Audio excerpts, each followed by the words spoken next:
શ્રી અખિલ ભારત રાણા સમાજના સ્થાપક અને માજી પ્રમુખ એવા સર્વસ્થ શ્રી ઠાકુરભાઈ મકનજી રાણાના પુત્ર શ્રી ભરતભાઈ રાણા છેલ્લા 44 વર્ષથી અમેરિકા સ્થાયી થયેલા છે. શ્રી ભરતભાઈ રાણા સમાજ યુએસએના સતત 9 વર્ષ પ્રમુખ રહ્યા હતા અને હાલમાં રસ્તે તરીકે રાણા સમાજ યુએસએ નહીં અને અનેક પ્રવૃત્તિમાં રસ લઈને સમાજને માર્ગદર્શન આપી રહ્યા છે. આજરોજ શ્રી ભરતભાઈ ઠાકુરભાઈ રાણા વડોદરાની મુલાકાતે આવ્યા. તેઓ વડોદરા ભાજપ ઉપપ્રમુખ રાણા શ્રી રમેશભાઈ રાણા, શ્રી સોહેલભાઈ રાણા, શ્રી પ્રદીપભાઈ રાણા, શ્રી ભરતભાઈ રાણા, શ્રી જગદીશભાઈ રાણા સમાજના અગ્રણીઓની મુલાકાત લીધી હતી. જ્યારે ફર્સ્ટ ઓફ ઓલ મારે પહેલાં તો નિલેશભાઈ, અમારા સોહેલભાઈ, અમારા જે રાણા સમાજના વલસાડ આર્મીના વડોદરાના જે બધા કાર્યકર્તાઓ છે એમનો ખૂબ ખૂબ આભાર, જેમણે આજે આ મીડિયાને તક આપી છે. મારા અને મીડિયા વચ્ચેનું જે એક સેતુ બનાવ્યો છે તે બદલ આપણા આ વડોદરાના કાર્યકર્તાઓનો ખૂબ ખૂબ આભાર. એક સામાન્ય માણસ છું. છેલ્લા લગભગ 48 વર્ષથી યુએસએમાં સ્થાયી થયેલો છું. બાય પ્રોફેશન એક શિક્ષક છું. છેલ્લા 22 વર્ષથી હાઈસ્કૂલમાં ટીચર તરીકે જોબ કરું છું. પણ જોબની સાથે એક કમ્યુનિટીની સાથેનું જે બંધન છે, આ મને એમની જોડેનો જે એક સંપર્ક છે એ નાની વયથી મેં છોડ્યો નથી.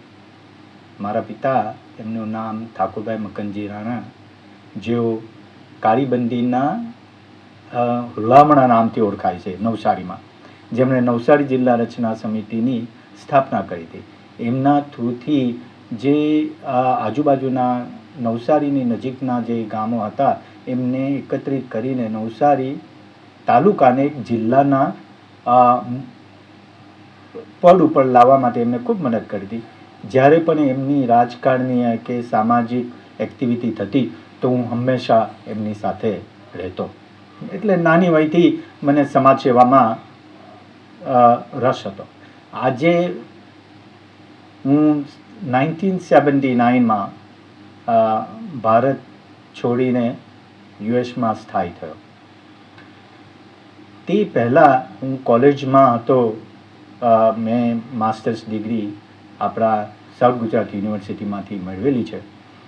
તો આ બધાનો જે અનુભવ, આ બધા આપણા ભારત દેશમાં જે કંઈ મારું એક્ટિવિટીઝ હતી એને યુએસએની ધરતી ઉપર આપણા ઇન્ડિયન કમ્યુનિટીના જે બીજા ઓર્ગેનાઇઝેશન છે એ બધાને ભેગા કરીને જે એક અમ્બ્રેલા ઓર્ગેનાઇઝેશન બનાવવાનો રસ કે ભાઈ ચાન્સ કે તક મને મળી, એનાથી એક નવો એવો પાથ આપણા ભારતીયો માટે એક ઓપન થયો. અને પછી મારા પોતાના રસથી, મારા પોતાના ઇન્ટરેસ્ટથી મેં આપણા કમ્યુનિટીવાળાને સમજાવ્યું કે ભાઈ આપણે મંદિરોમાં ભેગા થવાથી એકતા તો જળવાય છે, પણ ફક્ત આપણા સમાજની જ ખાલી એક્ટિવિટી કરવા કરતાં અમેરિકન મેઇન સ્ટ્રીમ ઉપર કે અમેરિકન આપણે જ્યાં સ્થાયી થયેલા છીએ, હવે જે આપણી કર્મભૂમિ છે, આપણે માતૃભૂમિમાંથી તો આપણે નીકળી ગયા છે, હવે આપણી જે કર્મભૂમિ છે એમાં પણ આપણે સ્થાયી થયા છે. તો આપણા બાળકોનું ભવિષ્ય અહીંયા છે. એટલે અમેરિકન મેઇન સ્ટ્રીમ ઉપર પણ આપણો ભાગ હોવો જોઈએ, આપણો ફાળો હોવો જોઈએ. એ બહાને મેં બધાને આપણા ઇન્ડિયન અમેરિકન કમ્યુનિટીને ભેગા કરીને એક ઓર્ગેનાઇઝેશન કર્યું. એમાં એક તો અમારા રાણા સમાજ યુએસએનું, જેમાં આજે 2200થી વધારે મેમ્બર્સો છે, ફેમિલી છે, ફેમિલી નોટ મેમ્બર્સ, બધા 2200 જેટલા ફેમિલી છે. એ બધાને સાથે રાખીને પછી બીજું એક ઓર્ગેનાઇઝેશન કર્યું, જેમાં ફક્ત સિનિયર એસોસિએશન 55ની ઉપરવાળા જે બધા ઇન્ડિયન અમેરિકન હોય એને ભેગા કરીને એક સિનિયર એસોસિએશન કર્યું.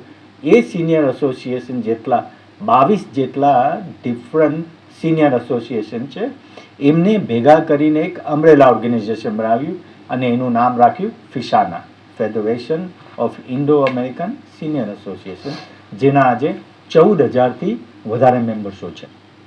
આ થ્રુથી અમે અમારી કમ્યુનિટીને એટલે કે આપણી અમે ઇન્ડિયન અમેરિકન કમ્યુનિટીને જે કંઈક બેનિફિટ મળવા જોઈએ ત્યાંની ગવર્મેન્ટ થ્રુથી એ બેનિફિટ મેળવવા માટે આપણે જુદા જુદા સેક્ટરના જે બધા ડિપાર્ટમેન્ટ છે, મેડિકેર, મેડિકેડ છે, પછી એમને ટ્રાવેલના બેનિફિટ મળવા જોઈએ, એમને નાઇટ સ્કૂલના બેનિફિટ મળવા જોઈએ, એમના દીકરાઓને સ્કૂલનો પ્રોપર ગાઈડન્સ મળે એ માટે હું પ્રયત્ન કરું છું. પરફેક્ટ નથી, છતાં મારાથી જે થાય છે એ રીતે આપણી કમ્યુનિટીને મદદ કરવા માટે પ્રયત્ન કરું છું.